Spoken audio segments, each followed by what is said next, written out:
Okay, I'm going to jump right into it. Welcome, everyone. Good morning. My name is Craig Willingham.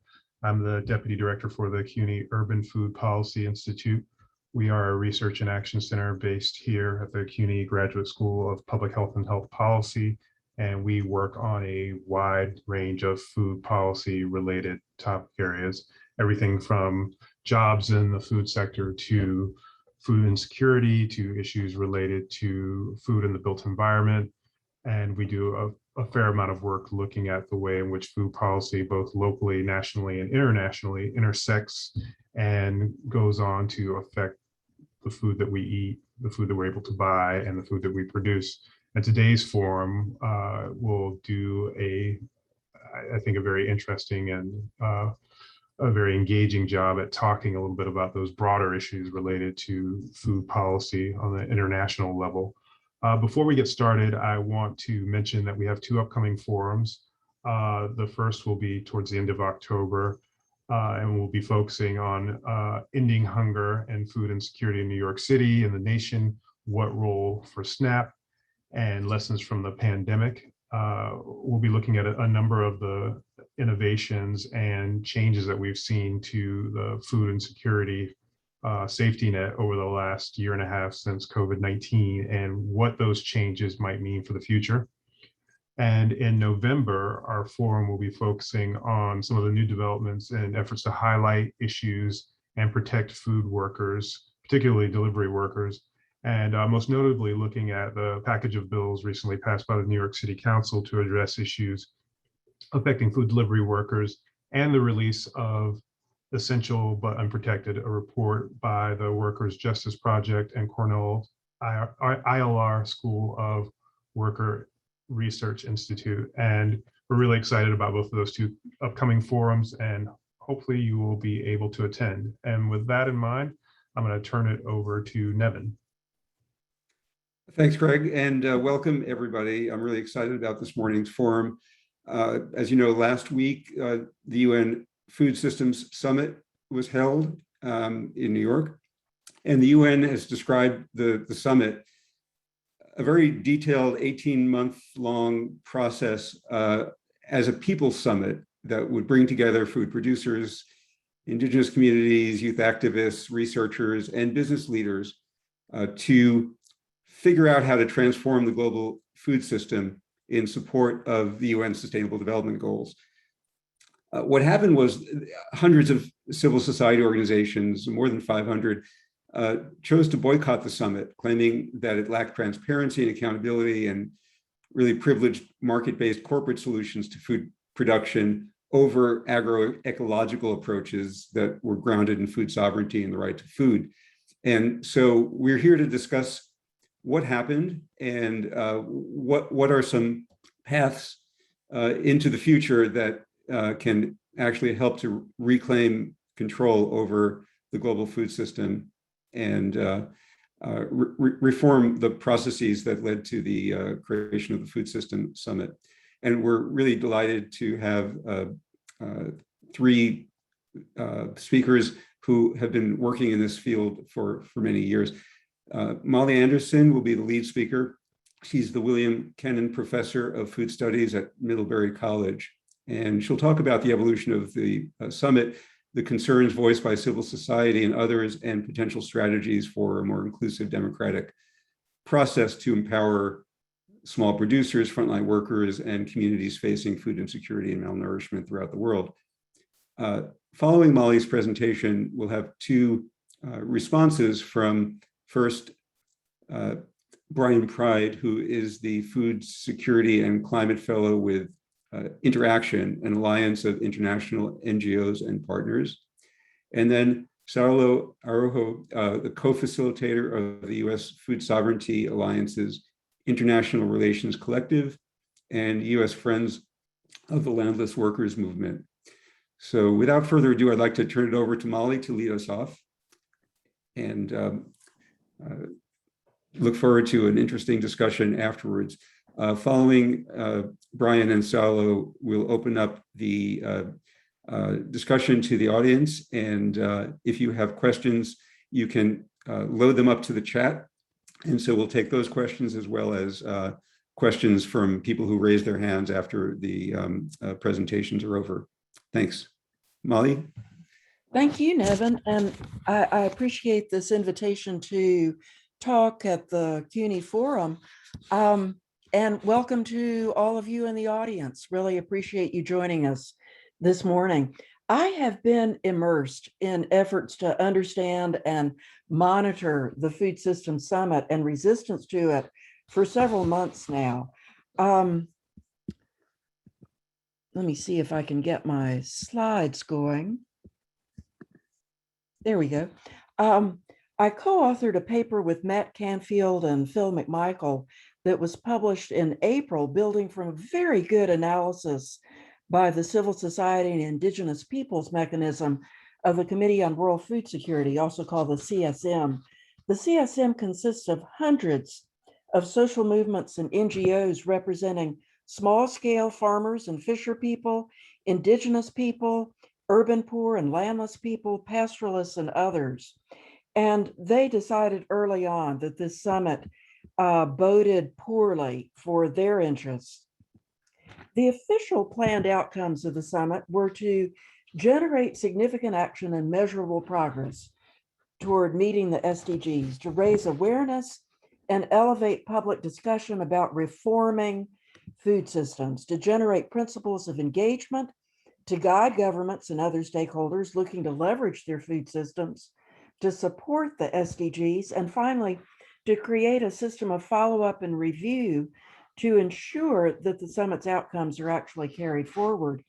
But what critics saw as likely outcomes based on the process and substance of the pre-summit in July and the summit last week, September 23rd, were quite different and portend the future of food systems governance. First, they were concerned about replacing multilateral food systems governance with multi-stakeholderism. And we'll have more on this later, including a video, which I really hope works well. Second, undermining the CFS, the International Labor Organization, and the Human Rights Council. Third, strengthening corporate control of food systems, which is already pretty over the top, as most of you in the audience probably recognize.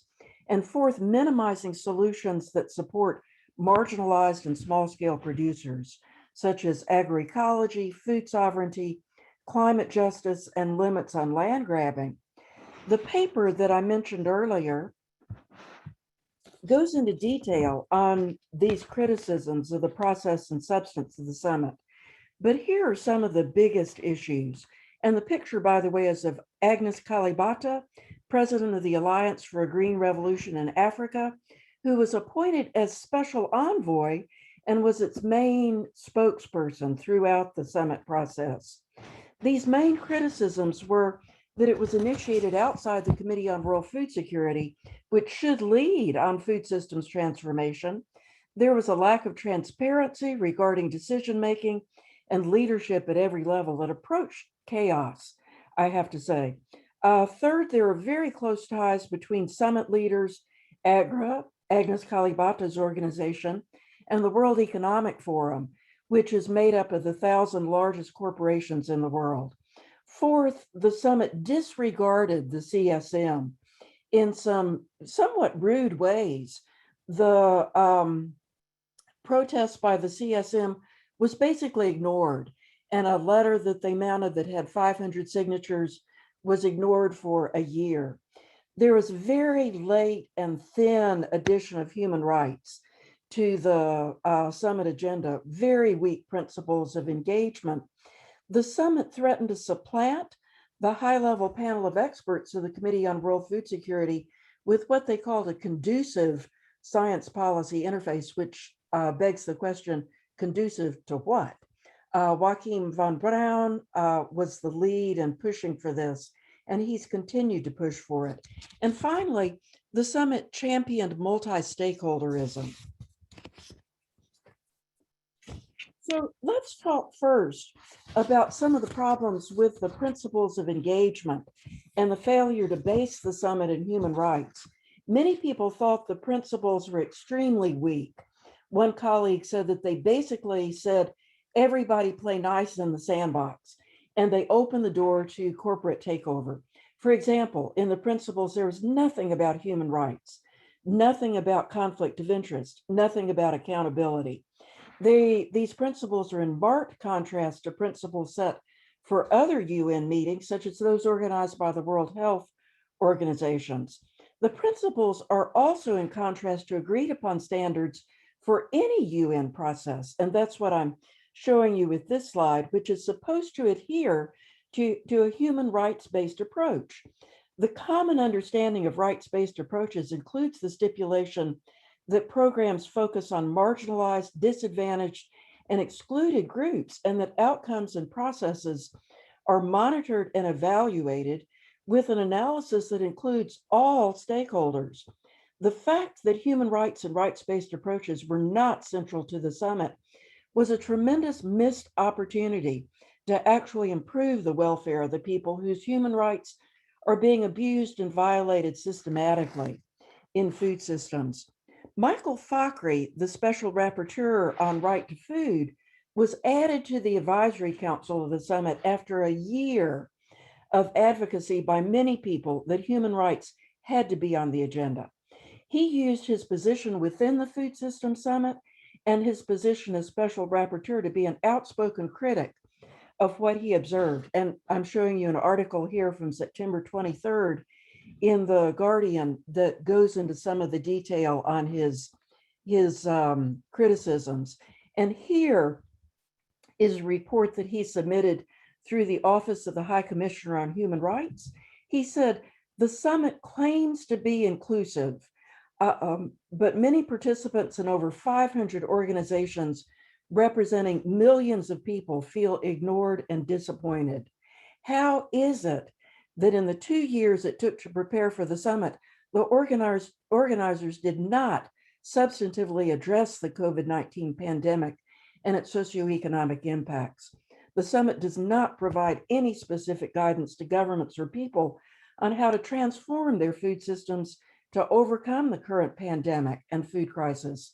And by the way, there's a meeting organized by the Committee on World Food Security coming up tomorrow morning at, 8:30 Eastern Time to talk about how the Committee on World Food Security can address COVID. So I want to go back to one of the other big problems with the summit, which is the fact that it promoted multi-stakeholderism rather than the customary UN process of multilateralism or engagement by member states. La Via Campesina North America produced a really good video about multi-stakeholderism that was shown at the counter mobilization on September 23rd. And I'm hoping that Jessica will be able to line that up and show it to our audience. And Jessica, just leave my slide. I'll come back to it.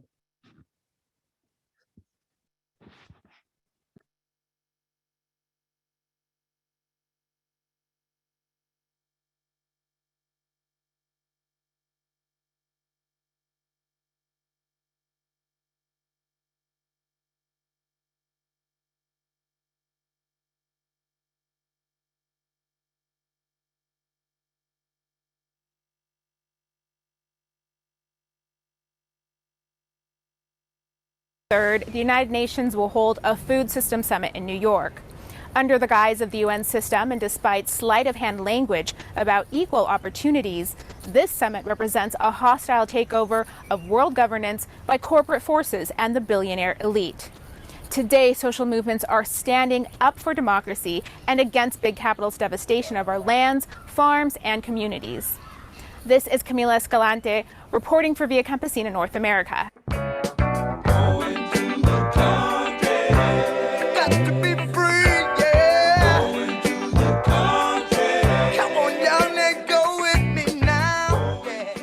The United Nations is based on the idea of multilateralism, where states seek peaceful solutions on the basis of equality and respect, replacing the colonialist institutions that preceded it. That's why for decades, the United States government has pushed for things like G7 and NATO forms of control over geopolitics. As far-right governments have pulled back from multilateral institutions like the UN and the WHO, corporate actors have been moving in.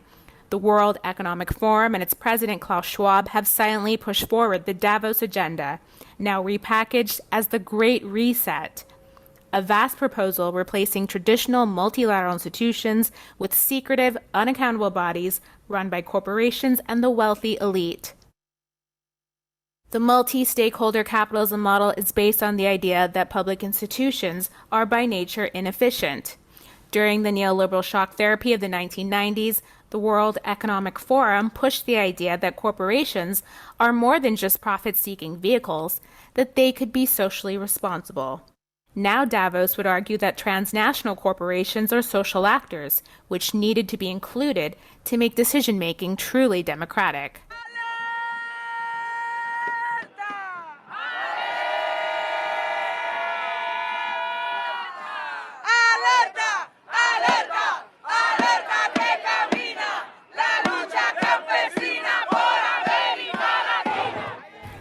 La Via Campesina is possibly the world's largest social movement, made up of 200 million small farmers, peasants, farm workers, and indigenous peoples. It has popularized the idea of food sovereignty as the right of peoples to control and defend their own food systems using healthy agroecological methods. After years battling against free trade agreements in the World Bank in the streets of Seattle, Cancun, and Seoul, La Via Campesina made an incursion into institutional politics, helping to draft and carry the UN Declaration on the Rights of Peasants through 18 years of negotiations until it was passed by the UN General Assembly in December 2018. The Assembly is now voting on Draft Resolution 3 entitled United Nations Declaration on the Rights of Peasants and Other People Working in Rural Areas. The result of the vote is as follows. Draft Resolution 3 is therefore adopted. This declaration protects the right of rural people to access land, water, seeds, and other resources in order to produce their own food and that of their society. Worldwide, 70% of food is produced by small farmers, who use only 1/4 of total farmland. Meanwhile, the Bill and Melinda Gates Foundation created the Alliance for a Green Revolution in Africa, or AGRA, in 2006. AGRA promised to double yields and incomes for 30 million families, while cutting food insecurity by half in 13 African countries by 2020. Over the ensuing decade, AGRA collected nearly $1 billion in donations and spent nearly $524 million on programs promoting the use of genetically modified and hybrid seeds, commercial fossil fuel-based fertilizers, and chemical pesticides.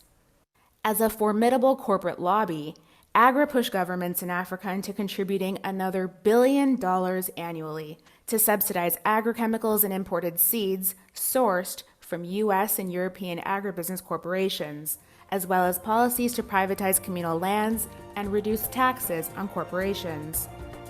The Rockefeller Foundation is announcing today the commitment of another $180 million.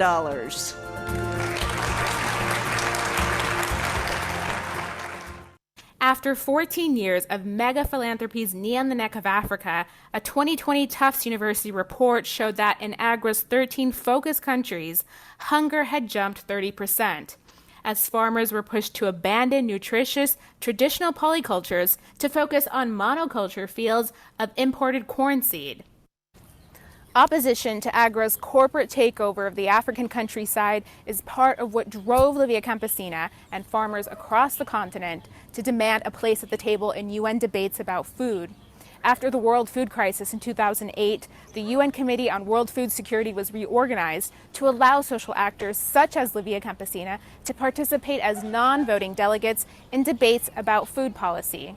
3 consecutive UN Special Rapporteurs on the right to food have largely endorsed La Via Campesina's proposals.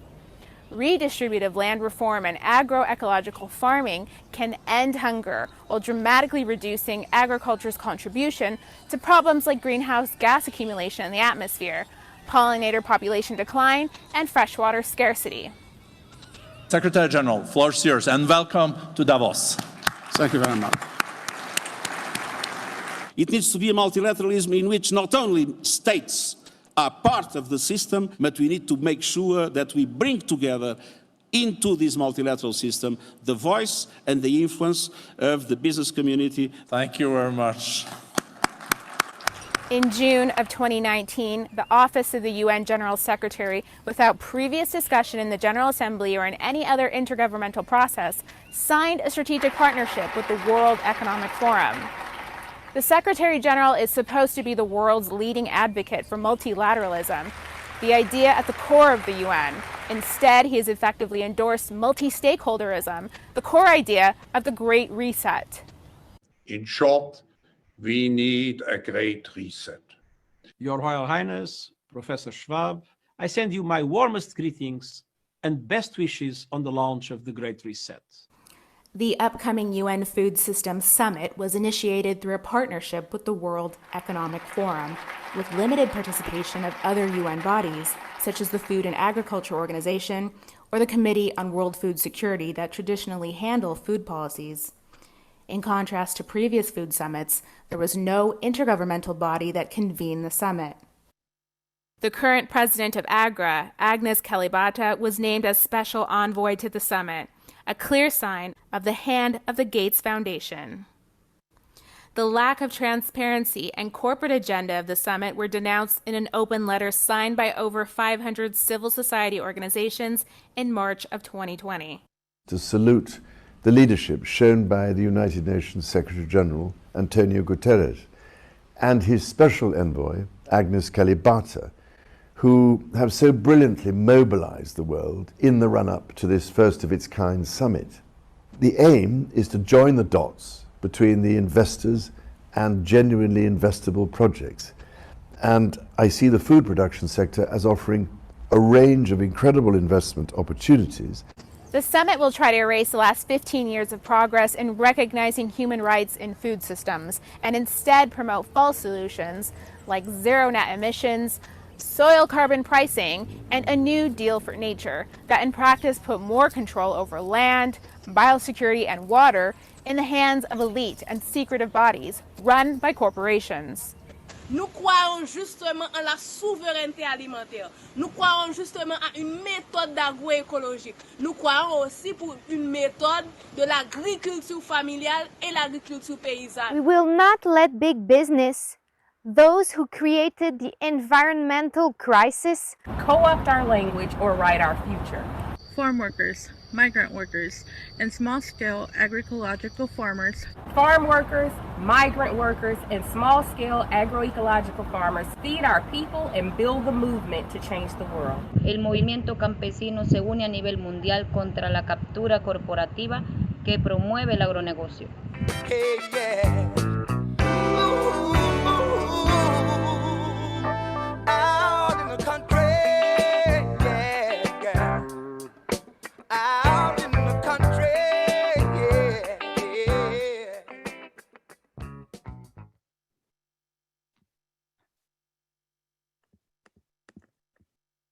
Thank you so much, Jessica, for sharing that. And sorry about the little glitch at the beginning, but there was a report that was produced by the high-level panel of experts a couple of years ago about multi-stakeholder partnerships. And what they said was that there's a risk for multi-stakeholder partnerships to reproduce existing power asymmetries and to strengthen the position of more powerful actors. Full and effective participation of the most marginalized and vulnerable groups directly affected by food insecurity and malnutrition will be ensured if weaker partners have the capacity to speak, to be heard, and to influence the decisions. This assurance never happened in the summit, and that's precisely why so many members of civil society boycotted the summit. And Jessica, are you able to pull up my PowerPoint again?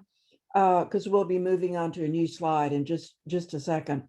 The main issues with multi-stakeholder partnerships, which were summarized in this video by La Via Campesina, is that they put the private sector, social movements and NGOs, state governments, and UN agencies on an equal footing despite major differences in power. That was never accommodated in the summit. They lack clear rules of engagement.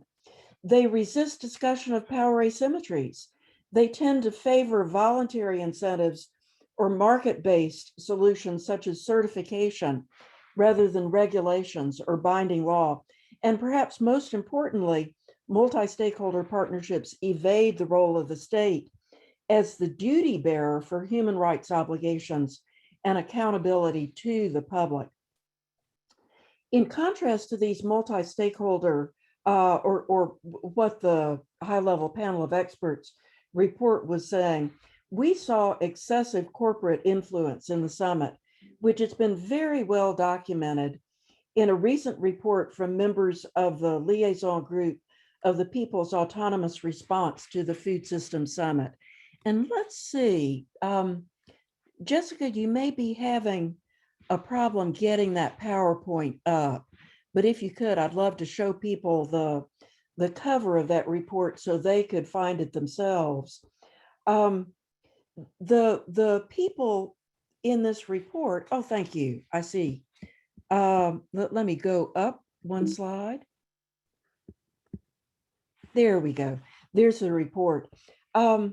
They documented in this report the interlinkages of the various organizations with heavy corporate membership and sponsorship, and how representatives from these groups, I'm going to go into, here we go, hope that works, how representatives from these groups had major leadership positions in the summit. But the private sector, especially transnational corporations, have tremendous financial and political power.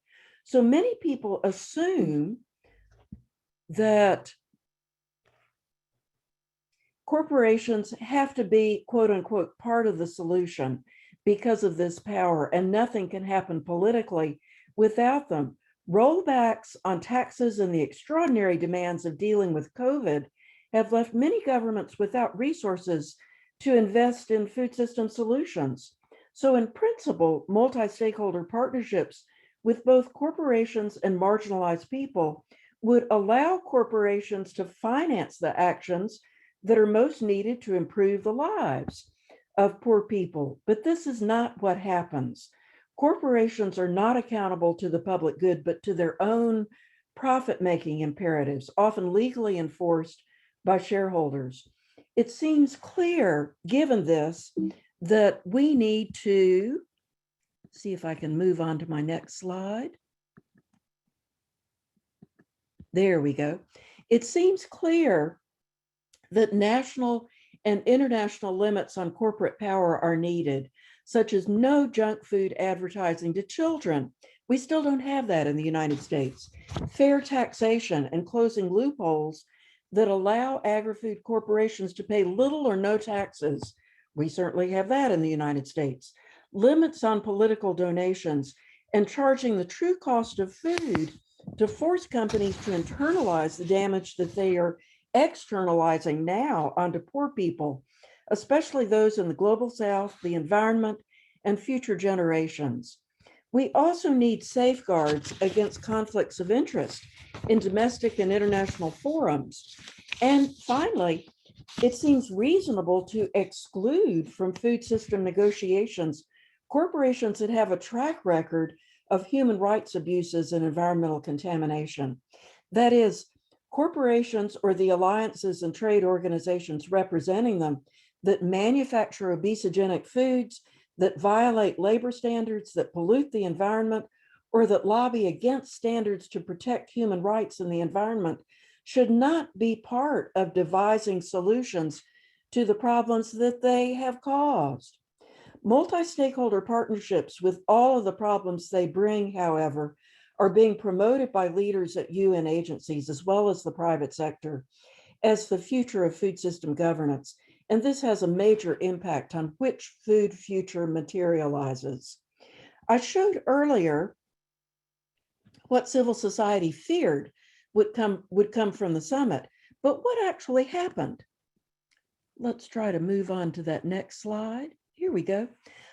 First, abundant self-congratulation by the organizers and arguments that the counter mobilizations were simply not significant because they were able to find some indigenous people, some nonprofit organizations, non-governmental organizations that participated in the summit. There were numerous commitments voiced on the day of the summit. And I put commitments here in quotes because they aren't binding in any way and their value is questionable. For instance, the Biden administration committed $10 billion to end hunger and invest in food systems at home and abroad, half of which will go to USAID's Feed the Future initiative in various countries, which is working closely with the private sector. And by the way, this 10 billion is not new money. Among the things that Feed the Future is trying to do is a large-scale food fortification program in partnership with the Bill and Melinda Gates Foundation. Civil society will tell you that food fortification is not the pathway to the future for the poorest people. What they need is access to healthy food at all times. The World Bank and the Food and Land Use Coalition, going back to commitments, aim to, quote, unlock $4.5 trillion in new business opportunities every year by 2030. And these new business opportunities are exactly why WEF was all over the summit. The Secretary General of the UN committed to 2-year follow-ups on the commitments made and building a coordination hub of the Rome-based agencies such as FAO, despite promising beforehand that no new institutions would be created. So the summit was a testing ground for public food system policy that's accountable to advancing the public good, particularly the welfare of people who have benefited very little from financialized food systems, yet whose labor has made others fabulously wealthy. The summit did not meet that test well at all. So let's go to the major challenges ahead. Thank you, Jessica.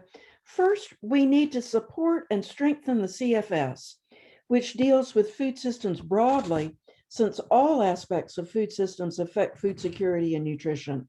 The relationship between the Committee on World Food Security and the summit will be on the agenda of the upcoming meeting of the Committee on World Food Security in October. Second, we need to support and strengthen the high-level panel of experts of the Committee on World Food Security as the science policy interface for food systems transformation and resist these efforts to create an intergovernmental panel of experts on food systems comparable to the IPCC for climate change. We need to support and strengthen other multilateral spaces that use human rights-based approaches, such as the International Labor Organization and the Human Rights Council. And finally, we need to be supporting the wonderful initiatives at the local and territorial level that are already happening to build strong food systems that benefit people. So, what is the future of food systems and how can we help to shape them? Go to the next slide, Jessica. Thank you. Check out this recent published report on the long food movement from EPES Food and the ETC Group. The authors laid out 2 scenarios at the beginning, one based on agribusiness as usual, which was largely the agenda reflected in the Food System Summit, and it's not pretty. Increasing corporate control over our food, decreasing opportunities for farmers and workers to make a decent living. Next slide, please. Thank you. The other scenario lays out a more promising future in which civil society around the world, that is social movements and NGOs, work together in a strategic and foresighted way. To achieve this kind of future, the report lays out 4 pathways with explicit opportunities under each one. And I don't have time to get into the opportunities. That's too much detail for today, but please do check out this report. The first pathway is rooted in food systems to root food systems in diversity, agroecology, and human rights. The second pathway is to transform governance structures. And the Committee on World Food Security, after the 2009 reform, is one example of that. But those transformed governance structures need to happen at every level, from the local up through the international. And the final slide. Thank you. The next pathway is to shift financial flows. The FAO has really they just published a report on shifting subsidies, and indeed subsidies could be shifted to provide a lot of benefit to small scale farmers, to agroecology, to promising solutions. There's a real concern, though, that these subsidies, as they're being shifted, might continue to benefit the most wealthy and the private sector. And finally, we need to rethink the modalities of civil society collaboration. And this is where the Long Food Movement emphasizes that civil society needs to be cooperating with itself much better. The different sectors, for instance, the people working on climate change, the people who are working on affordable housing, the people working on gender equality, need to be working together. And the people who are focused on food system transformation need to have linkages with all of these other sectors. For those of you watching, the take-home lessons are that you need to engage with organizations or movements that are fighting for the things that are important to you. Unless you're somebody like Marion Nestle, who has a wide public audience, or a few other people who have established that audience, you can't do all that much. You can't have much impact by yourself. But by working together, we do stand a chance of creating a food future that is truly in the interests of people and a healthy environment. Thank you so much for listening, and I'm going to turn it back to Nevin. Thank you very much, Molly. That was a really provocative and really important presentation to describe the controversy. I'd like to now turn the screen over to Brian Pride for one response. Brian works with civil society organizations and producers in the Global South. So Brian.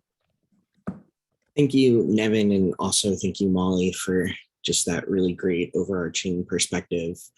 As Nevin mentioned, my name is Brian Pride, and I'm a policy and agriculture technical consultant, and I work with INGOs, or international non-government agencies, organizations, to assist with the design of agriculture programs and food security policy, and I really focus on locally led initiatives. So what does that exactly mean in terms of what I do and how this relates? One of the main projects that I'm currently working on is with a locally owned and operated school located in South Sudan called Hope for South Sudan. And for the past 3 years, Hope for South Sudan has received food aid from different organizations, and then they transport that food aid in large cargo trucks to their school. And they do this about every 6 months. One of the major concerns about this transportation process is the fact that it's a really treacherous journey. And the school staff, as they're transporting these cargo loads of food, they become vulnerable to highway robberies, transportation wreckages. Sometimes there's so much rain, it actually washes the roads away and turns them into rivers, so the trucks aren't able to transport across safely. And one of the reasons why they run victim to highway robberies and whatnot is because of the conflicts that still take place in South Sudan due to various factors that are actually fueling those conflicts, one of which is food insecurity. And so because of all of these hardships, it was a long conversation with the school about how they could no longer afford to transport the food in this manner, both afford it from a monetary perspective, but also just from a pure safety and logistics perspective, this was no longer a sustainable option.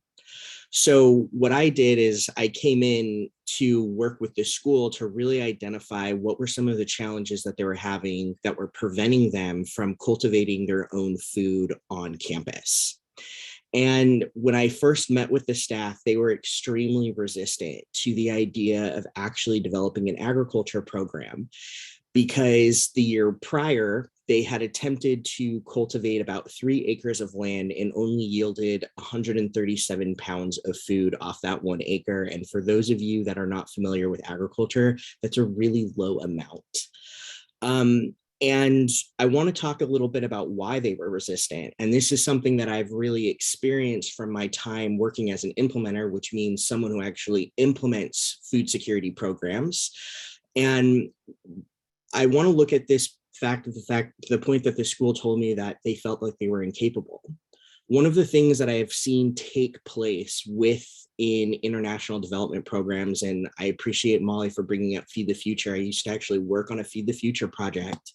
And one of the things that we actually see is heavy prescriptive food security programs coming from USAID, coming from different US-based INGOs that actually dictate to local implementers or local experts, people that live, work in those countries, perhaps even live the closest to hunger or experience their own form of food insecurity. They're actually dictated how to implement certain projects, and they're never actually consulted on what they think the causes of food insecurity are in their neighboring areas and what types of programs are needed in order to respond and actually mitigate that hunger that is being experienced.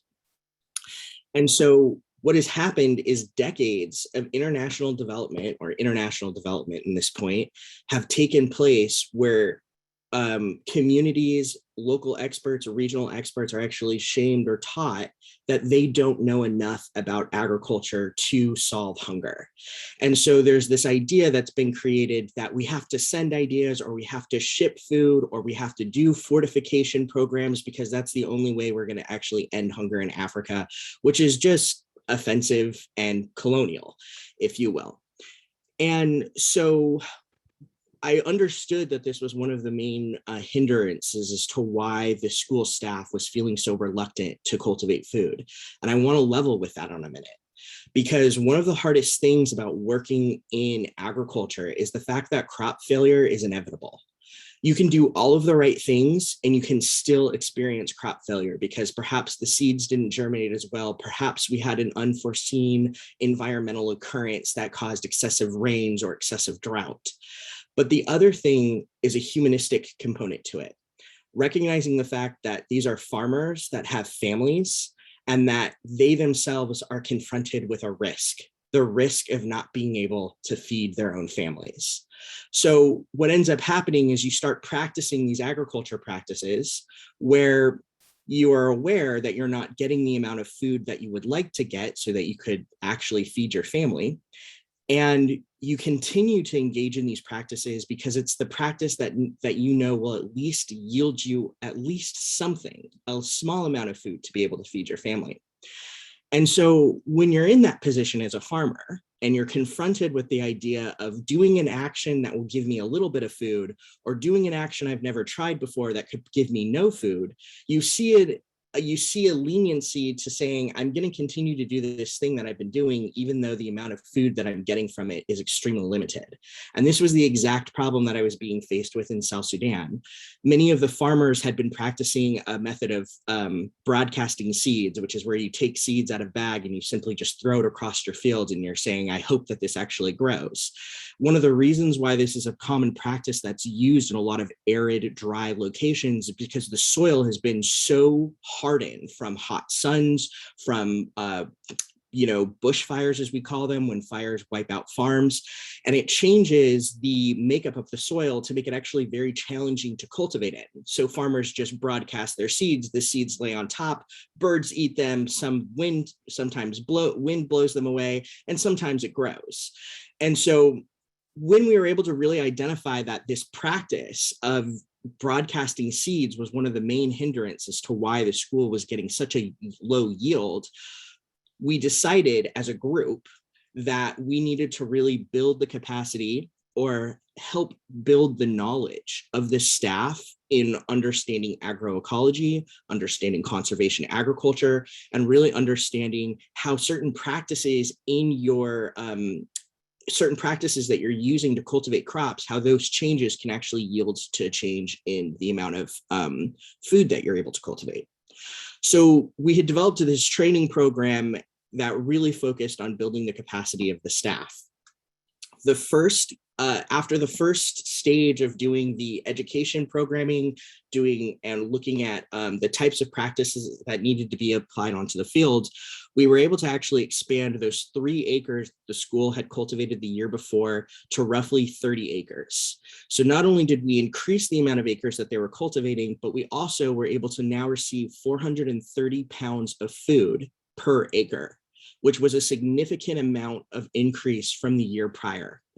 In total, the school was able to cultivate just under 10,000 pounds of food. And we're going to sit for a minute, because that's a significant and historic yield for a school that was only getting 137 pounds prior. What ended up happening is the school staff realized that they were capable of cultivating enough food.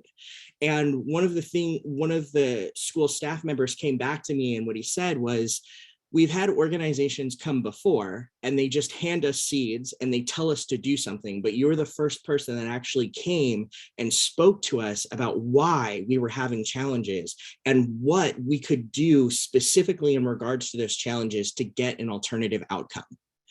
Members from the surrounding community of the school started to come to the school because no one believed that that amount of food had actually been cultivated. It was categorized as historic. This is important because that feeling that the farmers felt, that the surrounding communities felt of actually witnessing that yield in food, that was what we needed to happen. Because that inspiration that they saw is actually what triggered an organic grassroots movement where the school staff then started teaching the community members how to cultivate those crops.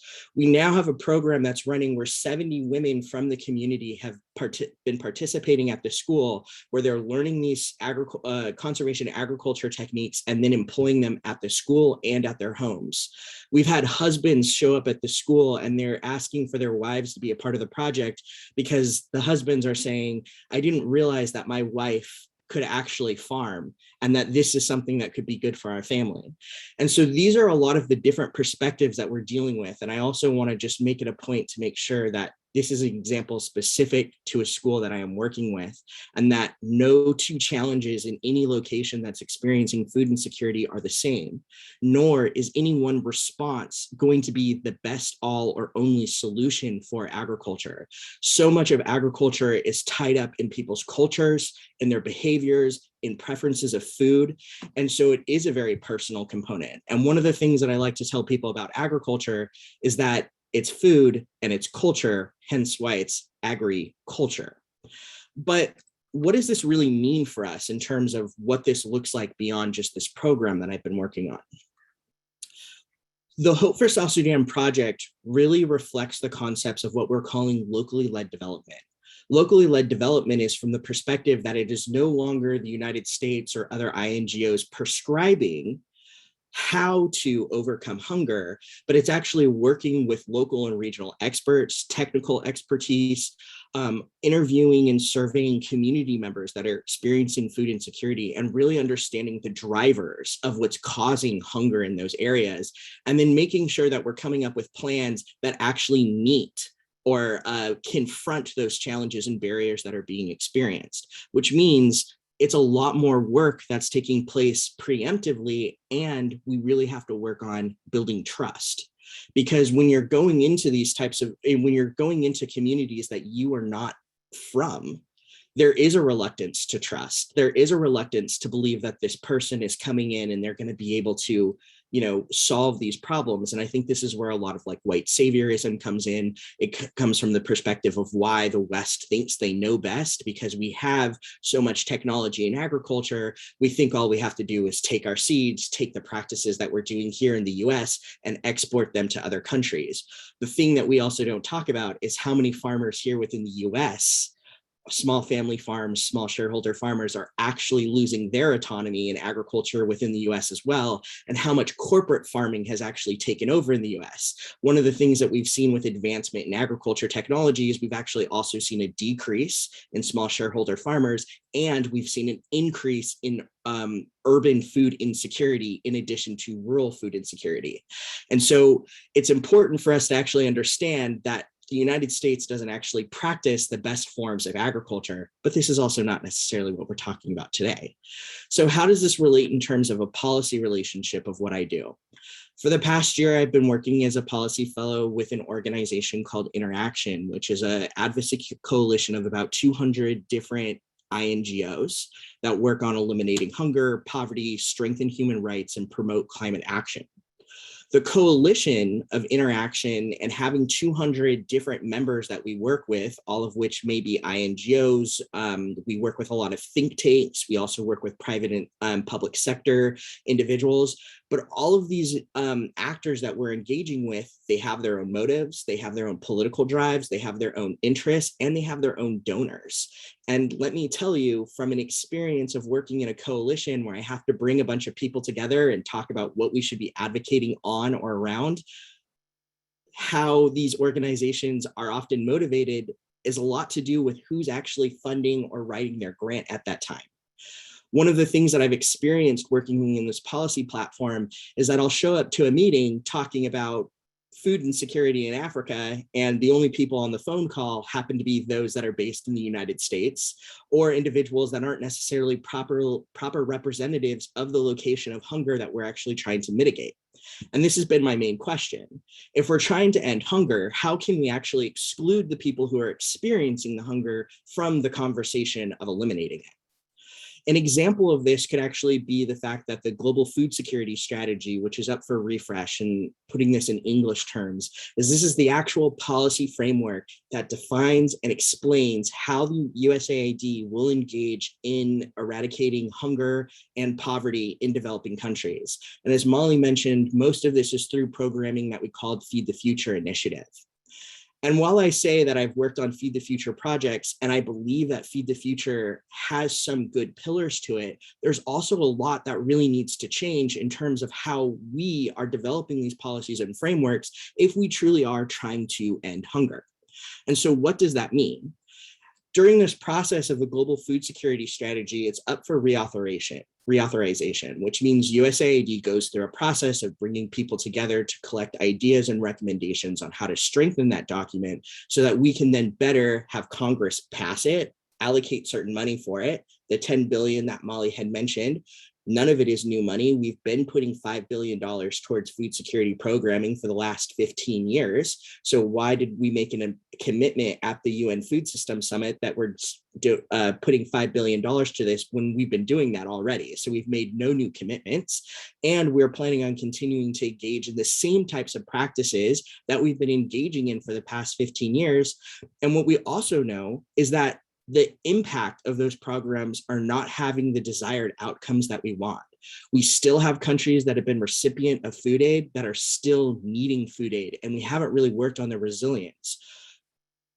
And so one of the reasons why we're experiencing this happening, in my opinion, is the fact that when we're having conversations about these policy and frameworks, the fact that we're entirely excluding groups of people that are actually experiencing this hunger, no wonder we keep designing policies that are not actually getting us to the end goal that it is that we're trying to achieve. So what do we do about this? One of the what I've been working on recently is actually a Elevating Perspectives consultation. And so these Elevating Perspectives consultations was actually a direct response that I was able to develop with Interaction to USAID's Global Food Security Strategy consultation process. What I had noticed is that the consultation process that USAID was utilizing in order to collect ideas to help draft this new version of the Global Food Security Strategy is that these meetings that they were hosting, or these consultations, were all taking place in the afternoon on East Coast time, which made it really difficult for those that were implementing Feed the Future projects to attend those phone calls. Additionally, those that were implementing Feed the Future programs were not invited to the conversation. And the people that were invited to the conversations were think tanks, policy advocates. I had several different donors that were joining these phone calls. And what became interesting is the rhetoric that I started to hear coming out of these consultations. So many of the people on these phone calls kept alluding to the fact that we needed to actually increase US commodity exports to developing countries, which I thought was interesting. The other thing that we saw is that there's a huge advocacy around the idea of Feed the Future Innovation Labs, which are technology labs that are funded through the US government to help develop agriculture technology that is then implemented into developing countries that are using Feed the Future programs. Couple of problems here. First of all, there's 73 different innovation labs. You know how many technologies that we've actually adopted and taken out of Feed the Future innovation labs? 3. One of the biggest pieces of feedback that we actually get from those that are living in these countries that we're implementing these projects is the fact that while Feed the Future innovations might be great, we're seeing that they oftentimes lack local context or therefore lacking relevance. So you can have a great technology, but if it doesn't actually meet the needs of the community that you're implementing it in, it's not nearly as effective. And so in response to this, we developed an elevating perspective consultation process that was actually working with the different INGOs that we work with at Interaction to bring their implementers into the conversation and start talking about and collecting ideas from implementers about what needed to be changed about the global food security strategy. What was significant about this is not only did we get a very different perspective of all of the comments that we were receiving from those that were based in the United States, but we started to get a stronger narrative of what the actual problems were. In addition to that, we started to host these consultations in multiple languages. We hosted one for Latin America. We had about over 50 people attend the consultation, and the entire thing took place in Spanish. We had numerous people join the phone call and say, I joined this phone call because it was in Spanish and I felt more comfortable to be able to communicate what I needed. We saw cross collaboration amongst all of those that were joining the calls. And we had people from different countries being able to say, yes, we're experiencing this. This is a hardship we're having over here. This is what we would recommend. And it was collaboration. We saw people actually working together to try to solve problems immediately, which was drastically different from any other meeting that I've sat in on. So what's the solution? One of the things that I've really been advocating with different INGOs, and which I would also like to advocate for civil society, is that we really need to take a moment and we need to start asking ourselves, who's in the room? We need to be making sure that we're doing the best that we can to advocate for the fact that those that are living closest to hunger, experiencing food insecurity, or engaged with communities that are experiencing food insecurity, they need to be the drivers of the conversations. They need to be the ones that are actually providing commentary, feedback, and perspective of how policies and frameworks should be designed to make sure that we're actually achieving the goal that we want. And so, in response to what I'm saying, is that it's not, I oftentimes get people to ask me, well, should we just get rid of international development altogether? And the answer is no. We just need to be changing how we're engaging in it. We need to be removing ourselves from the perspective of saying that we know the right answers and we know how to do this, and we need to listen. And we need to make sure that we're empowering those who really do have the expertise to come to the table, engage in policy, and actually have a perspective that's heard and practiced within how we're engaging with international development. And so with that, I will turn it back over to Nevin. Thank you, Brian. Really compelling story from South Sudan, and it really ties nicely into the comments that Molly made. I'd like to turn it now to Saulo, but I want to ask the audience that if you have any questions, we will open up the chat now, so you could type them into the chat. Please direct them to me, Craig Willingham, or Jessica Walsh, and we'll try to pose those to the speakers after Saulo finishes. So I'll turn it over to you, Saulo. Thank you, Nevin, and good morning to everybody here. First of all, I just want to congratulate Molly and Matt and Phil for the great paper. I think it was excellent. It was a great summary and synthesis what we are facing. So I think many things have been said here. I just want to highlight a few topics and provide also what we are hearing from social movements in terms of what will be next in terms of the situation. So I think we should. It's important to highlight here the current political context that we are in. So neoliberal policies have not provide any solution, and it seems that they are still trying to find a long-term answer to the multiple crises that we are living in. So it's not a surprise that we hear from Davos about the Great Reset. So it's important to understand that those questions, those points are brought up with the summit, which, by the way, I have to agree with Michael Fakir. Was a big failure.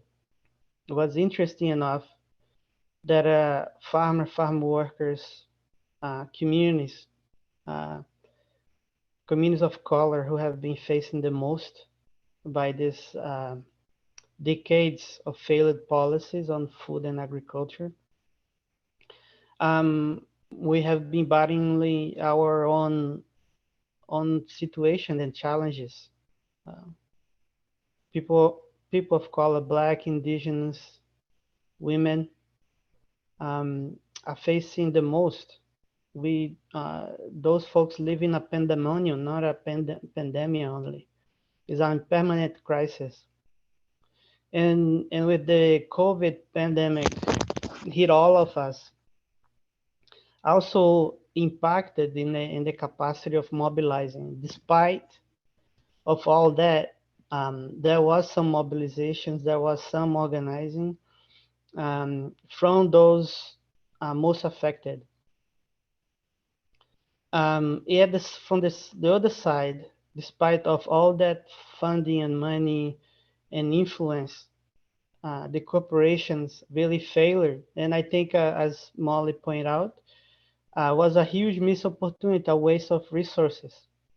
Wish that bill should be put on also in the philanthropic sector. The philanthropy shows how disconnected foundations, donors are in relation to the real problems and the real solutions to people. Solutions, as Brian has pointed out, only comes from the most affected. The most affected has to be on the table. But we understand that they are not looking for solutions to hunger. They are looking for solutions to actually make more money, and it's understandable and logical from the point of view. From the point of view of all of us who depend on this planet to live, the solution has to come from the protagonism of all of us, from protagonism of those most affected by hunger.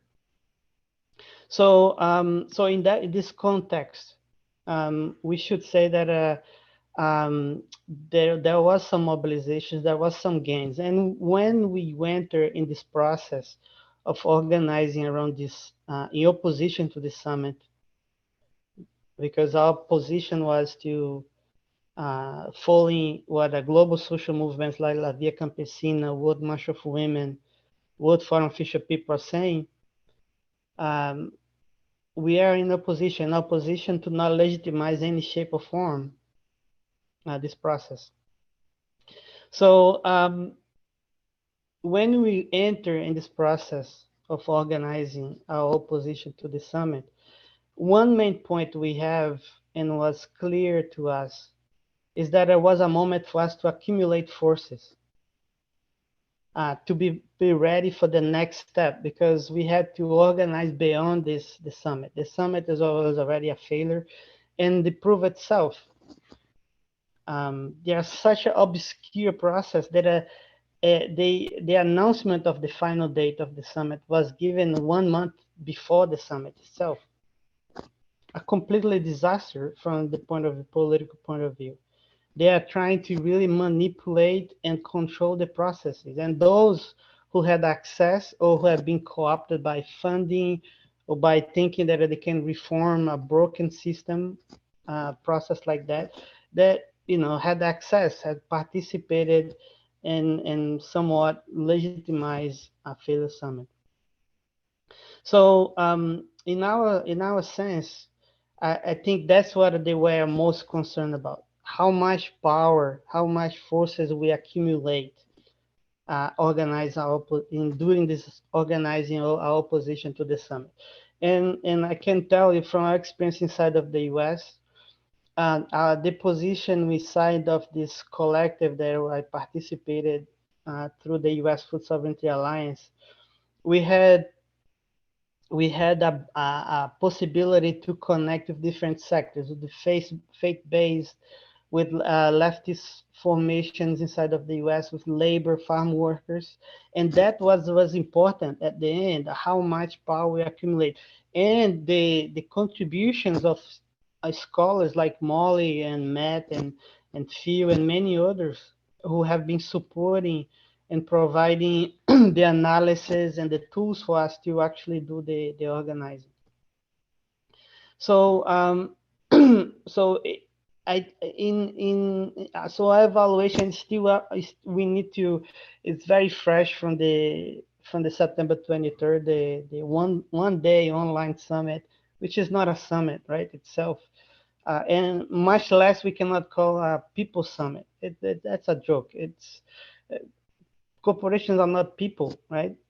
So we need to have people in a summit, and people from different walks of life to actually say that this is a multilateral process.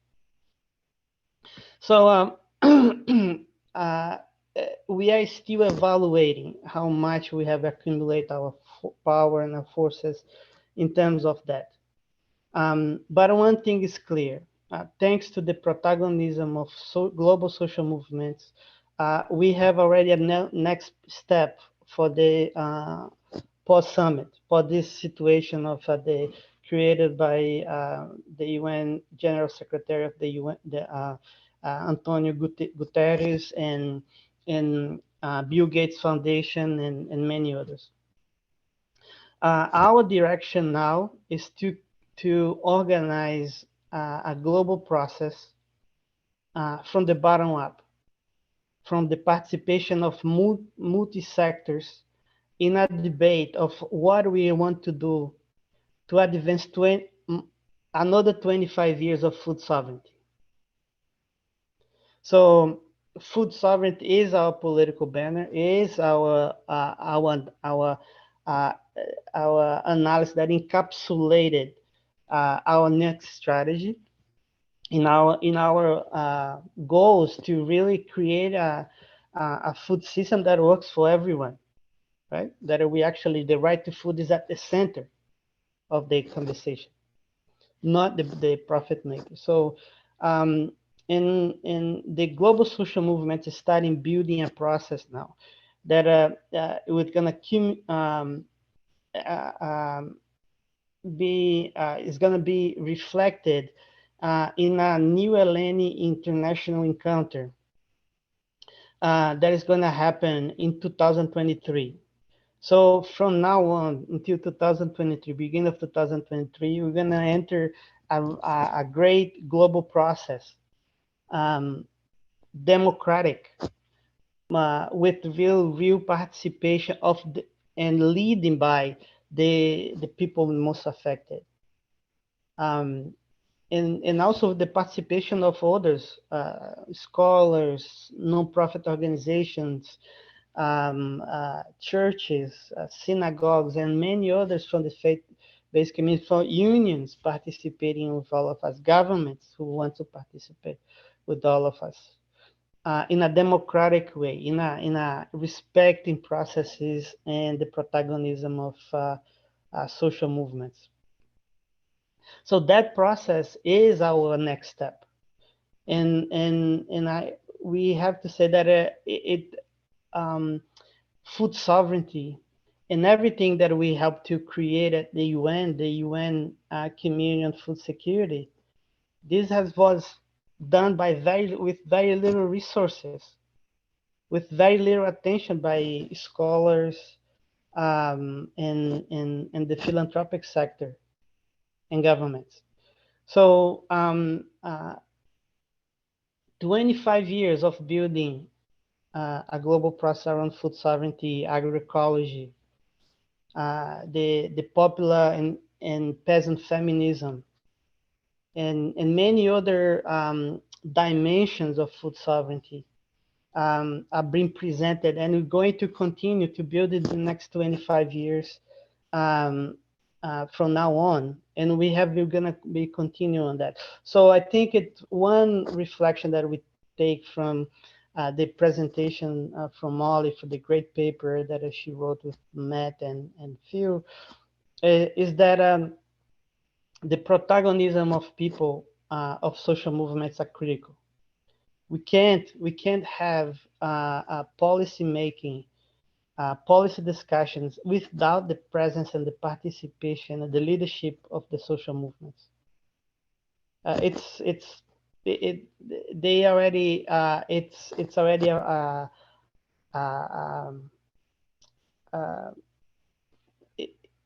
We don't take for granted. And the summit, the UN Food System Summit, this huge failure shows that that's impossible to really organize and create the space that we need and create the solutions that will benefit all of us.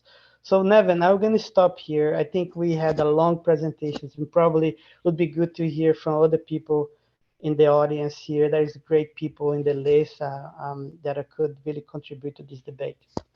Thank you, Saulo, and thanks for your perspective on how we can move forward and organize for the future. And that leads into a question from Thomas Forrester, who said, given the news that New York and Rome will both have a role in the follow-up to the Food Systems Summit, and the call from the Long Food Movement to rethink collaboration of civil society food movements, how do you think U.S. food movements should prepare for the New York UN headquarters side after the Food Systems Summit follow-up? Molly, I don't know if you would like to take that and respond to Thomas? Sure, I'd be glad to start on it. Number one, I think the U.S. food movement needs to be much more aware than it is right now of what's happening internationally and how international events like the Food Systems Summit can have an impact on us in this country. And the fact that the kinds of problems that communities and small-scale farmers are facing in other countries are very similar in some ways to the problems that small-scale farmers are facing in the United States. So we need to be forging better bridges with social movements and NGOs working internationally. And I strongly recommend the civil society and indigenous peoples mechanism as a place to meet the folks from these different movements and organizations. So that's one thing, building our own awareness of those international events and interlinkages. And the Food Systems Summit was not covered in the US press, simply absent. I read a lot about it in The Guardian, but virtually nothing in the New York Times or other mouthpieces in the United States. So we're missing out in a big way there. We have a lot to learn from other countries about what works. There are other countries that, as Brian pointed out very clearly, the United States food policy and agriculture is not very good. And here we are trying to export it to other countries and make them follow our model, but that's disastrous. We have destroyed our water quality, we've destroyed biodiversity, we're emitting huge amounts of greenhouse gases, and the last thing we need is for other countries to take on our model. So those are some of the ways, and I think we'll be seeing mobilization in the United States and Rome against these follow-up meetings. Personally, I think the Committee on World Food Security should not be taking on these coalitions that have emerged from the summit. They're not really formed in a legitimate way. If they have independent legs, okay. But I'm really concerned that these coalitions are going to be diverting funding away from multilateral spaces. So that's something to guard against. Others may have something to add to that.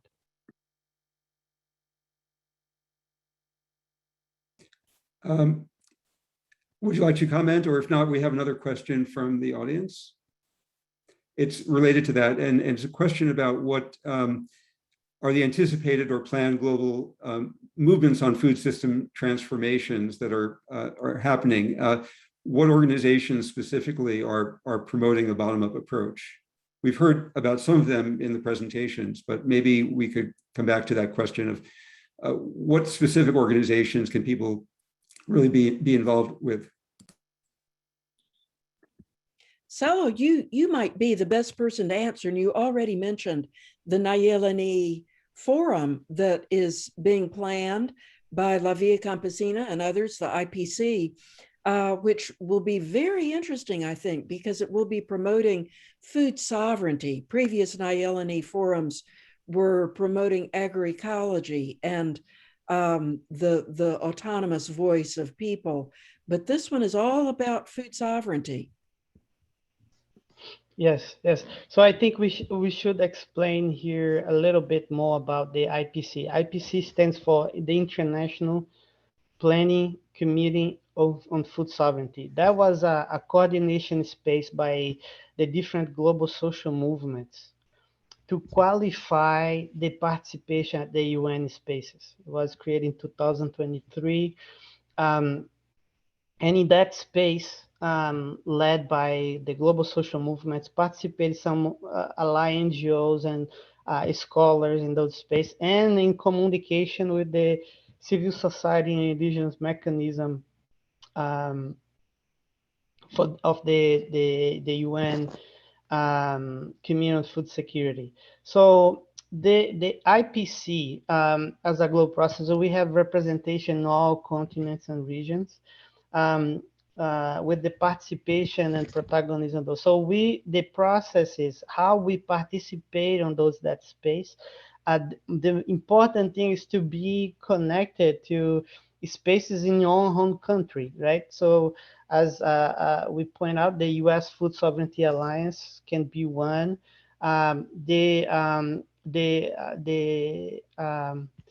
Agroecology Research and Action Collective, which is a scholars collective, is another space that I should participate in a company. Via Campesina North America is another space. The Civil Society and Indigenous Mechanism of North America. So it's important to pay attention and support the organizations near us. Those spaces have direct connections with the IPC and those processes to build in a new LN. So it's good that there is an interest in this, because we are going to need the participation and the attention of the scholars and other different sectors in this process. We cannot build anything without a broader participation of different sectors, understanding that the process has to be led by social movements. So understanding that's a critical step to really have a more strong participation. But this conversation around Neolani has to be global, has to include our participation, and we can only do if we have strong organizations, starting from our own backyard. And if I could add to that, Salo and Nevin, don't forget about those organizations that are in your own backyard, the really important local groups that are working for transformation of the food system right there in your town or in your county. You will find them in every state. And one theory of change is that as these organizations grow and become stronger, that they will be able to attract more and more people and eventually create a better future for everyone and rise up to an international level. That's a great point. I'm sorry, Brian, but one thing that Molly bringing up is that that's important for us to start our own conversations and build our own linkages beyond the US. This process has to be an international global process. So this process of organizing, having those conversations around food sovereignty and sustainable food system has to have an international perspective. Start local, but with the conversations and grounded and energized by a global process. Yeah, I just want to build on both what Salah and Molly were saying. Eating local, buying local, supporting your local farmers markets. I feel like a lot of the times working in this field, people are like, well, how can I contribute to this movement? And it's like, you can practice it every day by just looking at what you're eating, where you're sourcing your food, but also if you're someone who's giving donations, or if you're showing up to advocacy, if you are people that call your congressional representatives, really making sure that like you're advocating for these asks of like, how much is USAID investing in locally led initiatives this year? The farm bill, I feel like a lot of people are just like, oh, I don't understand what the farm bill is, but this is a significant piece of policy that is up for reauthorization. It's going to get voted on next year. It controls SNAP. So it looks at, your supplemental nutrition programming money. It looks at how farmers are compensated for their agriculture commodities and what happens if there's crop failure. It also dictates what food is exported to developing countries. And we have something called what we refer to as ag dumping, where we take a lot of surplus, export it. It's really affecting Mexico and displacing local and urban farmers, making it very difficult for them to be able to compete against surplus prices coming out of the US. And so it's like there is an intersection between your direct behavior of like how you're consuming foods, or even just looking at how US policy is starting to dictate how food is impacted in other countries. And so this is something that all of us should be aware of and recognize the fact that we have a significant piece of legislation coming out that is going to dictate how we access food stamps, how we access food within our communities, and it's going to dictate that for the next 5 years. And this is coming up for reauthorization. So I strongly encourage people to start calling your congressional representatives and asking them how they're going to plan on voting for the upcoming farm bill. And so like that's also just something to look at. And meanwhile, Nevin, I'm sure you're trying to move on to another question, but Peter Hurst is reminding me of something. Meanwhile, work, particularly at the state and national level, to protect farm workers and other waged workers. They were recognized as essential workers during COVID, but they have been largely abandoned. And I'm sure in the United States that you're aware of the farm worker heat deaths. That can't wait for the farm bill.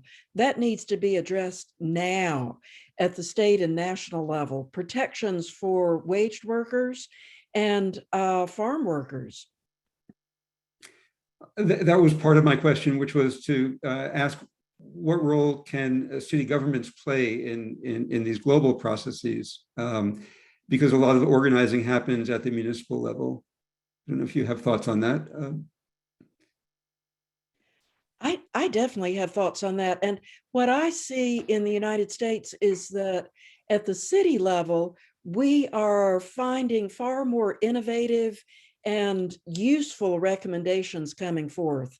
Sometimes at the state level, the national level, because of the totally dysfunctional Congress that we have right now, it's really hard to get things enacted at the national level, which is not to say we shouldn't keep trying. But at the city and state level, I think working on city food policy councils, trying to make sure that those are truly representative of the people who are suffering from hunger and abuse of their human rights. Those are some important places to be working. Thank you. So we're coming to the end of our presentation. I'd like to give the panelists an opportunity to have any final word if you'd like. If not, I'll just make some quick closing remarks and we can continue the dialogue in other formats going forward. But Brian, Salo, or Molly, would you like to make any final comments? No, first, Nevin, and thank you so much for your leadership to organize this, Jessica and Craig. I appreciate it. I want to bring a challenge here for the CUNY, for your center, for the Food Studies Center, for the other institutions in New York City. Let's have a conversation, a debate next time in terms of the 25 years of food sovereignty. Let's invite social movements too, for them to present their perspective by themselves. Let's try to organize this. That's one thing that I would like to put us here as a challenge, as a task for us to organize together. And more than ever, thank you, Brian and Molly, for the great discussion and presentations. Well, we will take you up on that challenge, Saulo, and look forward to working with you in the future. And I want to take this opportunity to again thank our speakers, Molly Anderson, Brian Pride, Saulo Araujo, and to all of the people who attended this morning. We'd like to continue the discussion and follow us at our website, cunyurbanfoodpolicy.org. And we look forward to, again, continuing the dialogue with more and different people speaking and presenting from their knowledge base and participating in a more meaningful way in this discussion. So thanks again, and I look forward to seeing some of you at our next month's forum. Thank you.